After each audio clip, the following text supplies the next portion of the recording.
कि मरते ही मेरी सास ने वो कमरा छोड़ दिया और उसे ताला लगाकर दूसरे कमरे में शिफ्ट हो गई, क्योंकि मेरी सास का कहना था कि जो भी बीमार औरत इस कमरे में जाएगी वो बिल्कुल तंदुरुस्त हो जाएगी।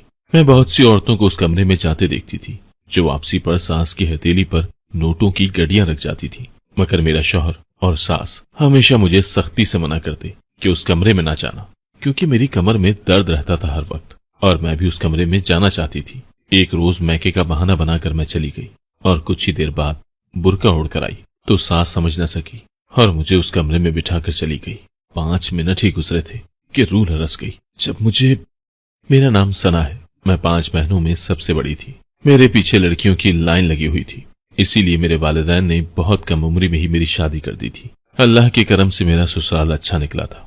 घर में थे ही कितने लोग, मेरा शौहर और मेरी सास और मेरे एक माजूर ससुर, जिनके बारे में मेरे शौहर अरहम ने मुझे बता दिया था कि 10 साल पहले उन्हें फालिज का अटैक आया था और वो उस वक्त से बिस्तर पर माजूर पड़े थे। वो हिलने जुलने और बोलने चालने के भी काबिल नहीं थे। बुढ़ापे के बावजूद मेरी सास बड़ी मोहब्बत से अपने शौहर का ख्याल रखा करती थी। जब कभी मैं अपने ससुर के कमरे में जाती तो उनकी आंखों में लिखी दर्द की दास्तान पढ़कर मैं काम जाया करती थी। मेरी शादी को 1 माह हुआ तो मेरे ससुर का इंतकाल हो गया। मुझे बहुत दुख हुआ। इसी दुख का इजहार मैंने अपने शौहर से किया तो वो बोले, सना, अच्छा हुआ कि अब्बू चले गए, उनकी रूह को सुकून मिल गया। वो बहुत लंबे अरसे से यूं ही बीमार पड़े थे। ससुर के सोएम के दिन मेरी सास ने मेरे ससुर के कमरे की तफसीली सफाई की और फिर उसे ताला लगाकर बाहर आ गई और कहने लगी, जो भी बीमार औरत इस कमरे में जाएगी वो बिल्कुल तंदुरुस्त हो जाएगी। मैं बहुत हैरान हुई और सोच में पड़ गई कि मेरे ससुर तो आखिरी दम तक अपनी बीमारी से लड़ते रहे, उन्हें तो शिफा नहीं मिली, फिर उनके मरते ही कमरा कैसे इतना करामाती हो गया। खैर, मैं कुछ बोली तो नहीं थी क्योंकि मेरा कुछ कहना मुनासिब नहीं था। सोएम में जो औरतें आई थीं, मेरी सास उनके सामने भी बुलंद आवाज में ये बात दोहरा रही थी कि आज के बाद जो औरत भी बीमार हो वो डॉक्टर के पास मत जाए, मेरे घर आ जाए, मेरे शौहर के कमरे में बैठ जाए, वो बिल्कुल ठीक हो जाएगी। मैं अजीब से जज्बात से 2-4 थी कि मरने वाला तो मर गया मगर उसके पीछे कोई गम मनाने वाला भी नहीं है। चलो मेरी सास सोएम पर ही 2 आंसू बहा लेती, मगर उन्हें तो अपने करामाती कमरे की एडवर्टाइजमेंट से ही फुर्सत नहीं मिल रही थी। यूं ही वक्त गुजरता गया और मेरे ससुर की वफात को 1 महीना गुजर गया था। तब पहली दफा कोई औरत मेरी सास के पास इलाज की गर्ज से आएगी। वो कहने लगी, बहन, मेरे जिस्म पर बदतरीन एलर्जी हुई है जो कहीं से भी ठीक नहीं हो रही। यहाँ तक कि मैंने दूसरे शहर जाकर भी इलाज करवाया है मगर कोई फाका नहीं हुआ, इसीलिए मैं तुम्हारे घर आ गई हूँ। मेरी सास उस औरत की बात सुनकर बहुत मुतमईन थी। वो कहने लगी, बहन, तुम बिल्कुल दुरुस्त जगह पर आई हो। मेरी सास उस औरत का हाथ पकड़कर उसे अपने शौहर के कमरे में छोड़ आई थी। ये सब मुझे बहुत दिलचस्प लग रहा था कि न जाने आगे क्या होने वाला है। मैं बड़े गौर से हर चीज पर नजर रखे हुई थी। तकरीबन 1 घंटे बाद वो औरत कमरे से बाहर आ गई।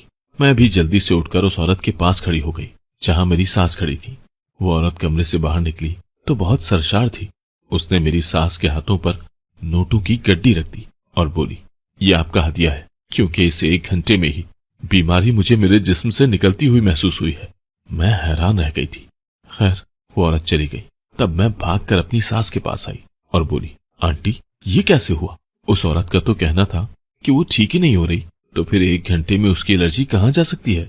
मेरी सास मुस्कुराकर बोली, बेटी, ये सब अल्लाह का करम है। जबकि मैं मस्जिद उलझ गई थी, मैंने सोचा कि मैं ये बात अरहम से पूछूंगी।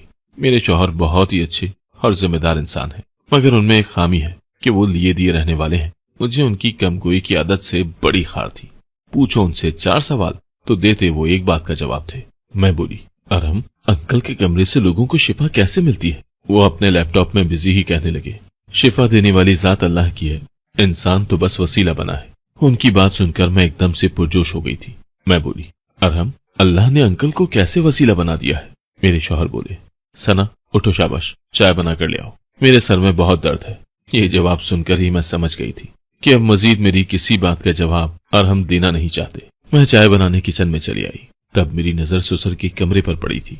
वो कमरा देखकर अचानक से मेरा दिल ललचाया कि आखिर मैं उस कमरे में जाकर तो देखूं कि वहां है क्या। मैं दबे कदमों उस कमरे की तरफ बढ़ने लगी। मैंने जैसे ही कमरे का दरवाजा खोलने की कोशिश की, अचानक मेरी सास की आवाज आई थी। वो बोली, बहू, ये तुम क्या कर रही हो? मैं बेहद घबरा गई। कुछ समझ नहीं आ रहा था कि मैं क्या कहूं, इसीलिए मैं जल्दी से बहाना बनाकर बोली, आंटी, मैं देखने जा रही थी कि कमरा तो साफ है ना, किसी किस्म की सफाई करने की जरूरत तो नहीं है। मेरी सास के माथे